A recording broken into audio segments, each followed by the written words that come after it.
মালদহে BJP নেতার হেফাজত থেকে উদ্ধার প্রায় 2 লক্ষ টাকা। পুলিশের নাকা চেকিংয়ে উদ্ধার নগদ টাকা বাজেয়াপ্ত করেছে নির্বাচন কমিশনের ফ্লাইং স্কোয়াড। মালদহ শহরের রবীন্দ্র এভিনিউ এলাকার ঘটনা। দুপুরে 4 চাকায় গাড়িসহ ওই বিজেপি নেতাকে আটক করে পুলিশ ও ফ্লাইং স্কোয়াড।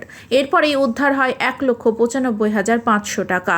শান্তনু ঘোষ নামে ওই বিজেপির দক্ষিণ মালদা সাধারণ সম্পাদক পদে রয়েছেন। ব্যবসার টাকা ব্যাংকে জমা করতে যাচ্ছিলেন দাবি বিজেপি নেতার। টাকার সঠিক উৎস জানতে না পারায় বাজেয়াপ্ত নগদ অর্থ দাবি কমিশন প্রতিনিধিদের।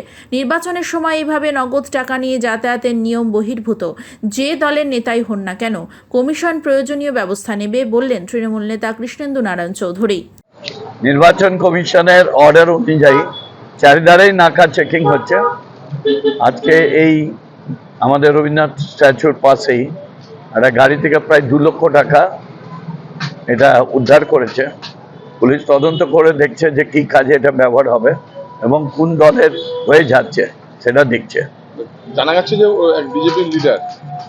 দেখুন, বিজেপি হোক, তৃণমূল হোক, কংগ্রেস হোক, সিপিএম হোক, নির্বাচন কমিশনের দায়িত্ব এটা বের করা, আর আপনাদের কাজ হচ্ছে সঠিক তথ্যটা দিয়ে দেওয়া।